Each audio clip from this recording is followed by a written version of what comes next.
Today I want to show you a couple of tips and tricks on getting perfect lap joints, just like this one over here. It's really easy to make, and I'm going to show you exactly how it's done. There are three things we need to get right in order to get perfect lap joints. Number one, we have to choose the correct blade.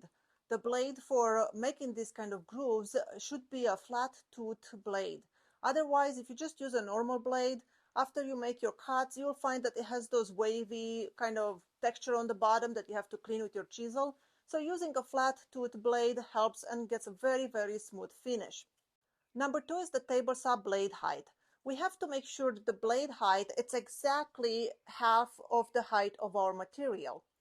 And I'm going to show you a trick on how to find that very accurately and very easily. And the third thing we need to get right, it's measure our thickness of our blade and the thickness of our material.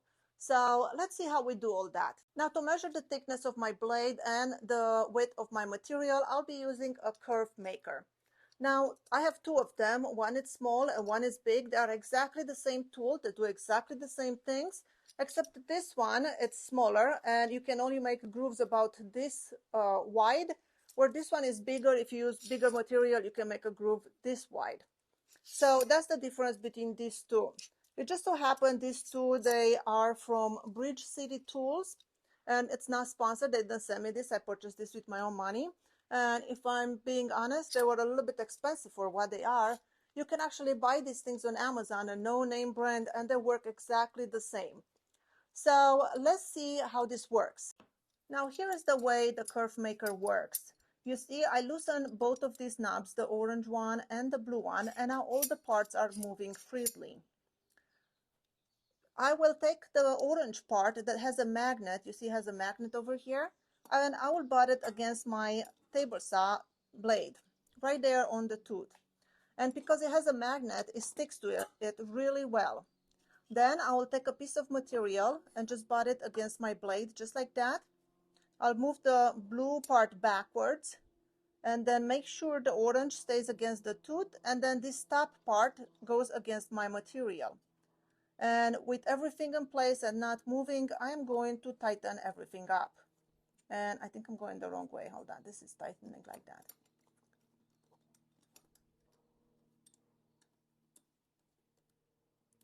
There you go. So now when I lift this up, this is the difference. This is the width of our blade. You see the difference over there? And that stays the same now. It will not change. If I use the same blade, I never have to calibrate that again. I can use that for all my cuts from now on until I decide to use a different size blade. Another way to measure the thickness of the blade would be to just take a piece of material and let's see. If I move my sled all the way to the blade, and then I will put a stop block right butting against my blade and clamp it in place. Then I can take my material piece and just make a cut just like that. The blade is not all the way high, so you only go parts of the material. So let's see what happens now.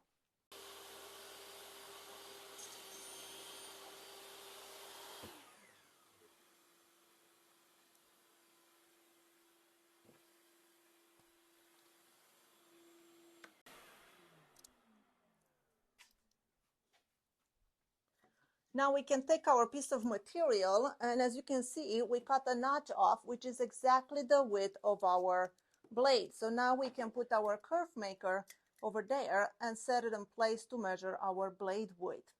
Another way to measure the blade width is to take two pieces of material, put them together, and tape them with some blue tape together. I'm just gonna do this just like this, just to keep them in place together. Now, with both of them together, I'm going to raise my blade and I'm going to cut them to the exact size. So I'm going to make one cut on this side and one cut on this side to make sure both of them are exactly the same length.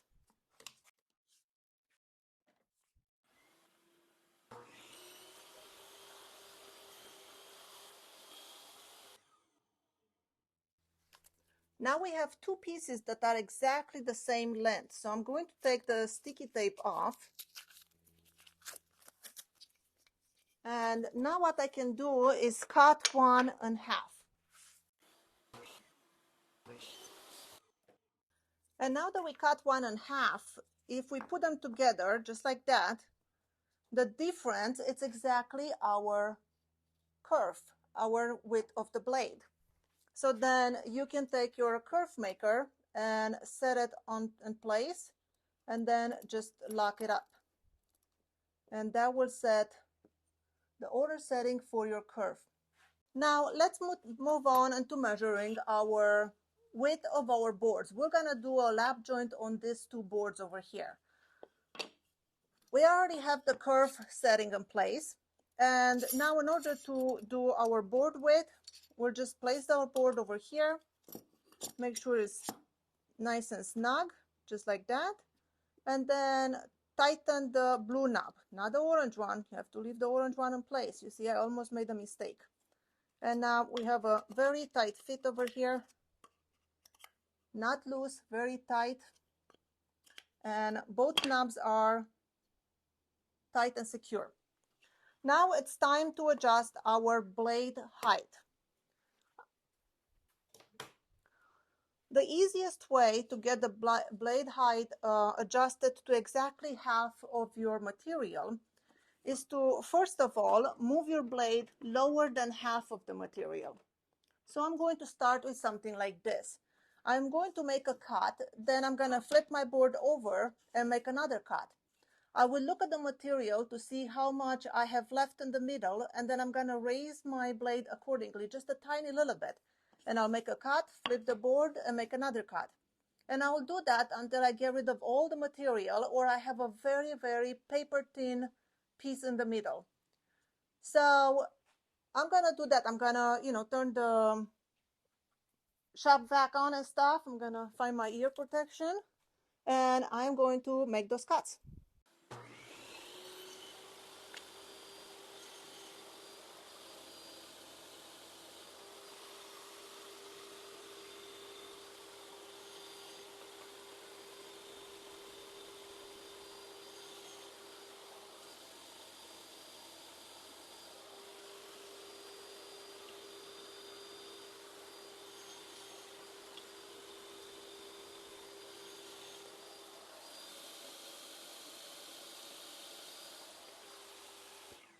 Now it's time to cut the joint. I'm going to take my Kerfmaker. Remember, it's already set up from a little bit earlier. I'm going to place it over here. Now you see I'm on a job site table, so it's very small. My sled is small, so this is really a little big for it. I should have used the small one, but I'm going to use the big one just so you guys can see it better. So I'm going to place my piece over there. I'm going to put a stop block, just like that. And then I will be making one cut with my piece butted against the Kerfmaker. I'll be making one cut, then I'll take the Kerfmaker and flip it like this. And now you see the orange will pass my stop block and the silver part will be against my stop block. So then I'll move my piece and make another cut. And then I will cut everything in between those two cuts. I hope it makes sense. Let's do this. So first, Kerfmaker, orange side onto my fence of my sled.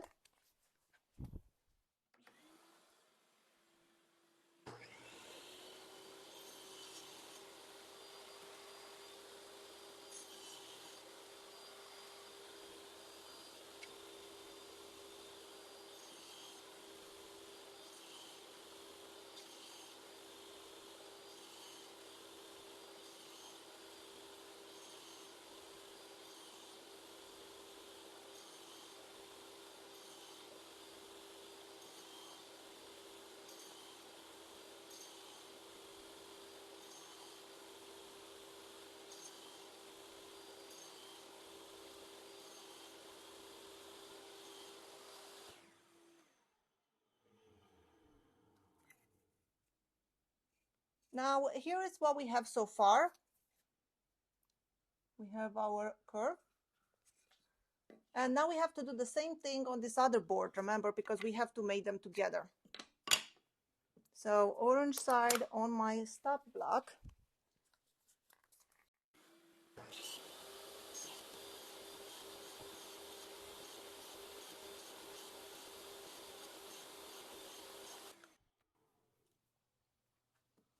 And now let's see, you see how clean it is because I have the flat tooth blade.